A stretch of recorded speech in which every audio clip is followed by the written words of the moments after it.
Well, Steve Witkoff just went to Moscow to meet with his best friend Vladimir Putin, so you know that it's going to be an absolutely humiliating day of news for Donald Trump with respect to the war in Ukraine, and he did not disappoint.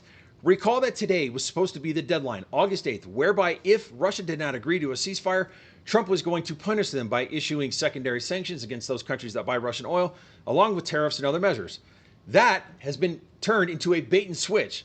The current offer from Vladimir Putin is no, I'm not going to agree to a ceasefire unless Ukraine gives up land in the Donbass and Crimea, including areas that Ukraine currently occupies with its soldiers, in exchange for what?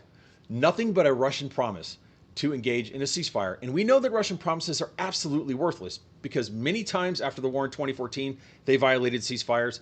And especially the big promise they violated was in the Budapest Memorandum in 1994 when Ukraine gave up the third largest nuclear arsenal in the world, bigger than France, bigger than the UK, and strategic bombers as well as cruise missiles and other weapons it could have used to defend itself in exchange for a Russian promise not to invade. Within 10 years, they did just that. So this is a terrible deal. It's a complete bait and switch. And on top of that, Ukraine will not have any negotiation or discussion about security guarantees, getting the 50,000 plus children back that Russia has kidnapped, or NATO membership, or anything until it gives up lands, and it probably will not get anything from Russia with respect to those major items. Now, of course, legally, President Zelensky can't give up land without the approval of Parliament. The Ukrainian people will never stand for this. It's a terrible deal. On top of that, even more humiliating, there's two more things. Donald Trump has invited Vladimir Putin to come to the White House, okay? This is a man who has invaded another country, killed 1 million of his own soldiers, and as well committed genocide all across the country. And on top of that, Trump always likes to call Biden weak, but remember that the air raid attacks, using drones, ballistic missiles by Vladimir Putin and Russia against Ukrainian civilians has doubled. Let me say that again. It has doubled since Donald Trump took office. Again and again and again, Trump says, do this, or I'm going to do, punish you in some way. And Vladimir Putin does the exact opposite of what Trump does, violates the ultimatum, violates the deadline, and Trump does absolutely nothing but capitulate even further.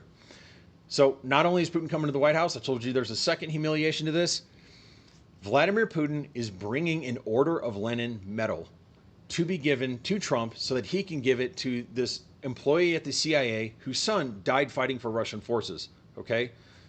The Order of Lenin medal literally has a picture of Lenin. It is a Soviet-era medal. It is absolutely humiliating that he wants to give a medal, desecrate our country, our White House, by giving this abomination to an American president to reward some Americans' parents for going to participate in a genocidal and illegal war of aggression.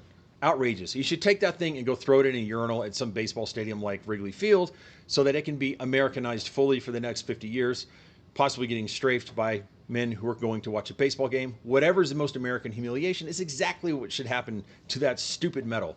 So this is where we are. This is the update. We'll see how things develop. But again, Trump is the most ridiculous American president when it comes to foreign policy in my lifetime, probably in American history. Absolutely ridiculous. The Europeans need to know it's them and Ukraine together. America's always going to let them down under this president.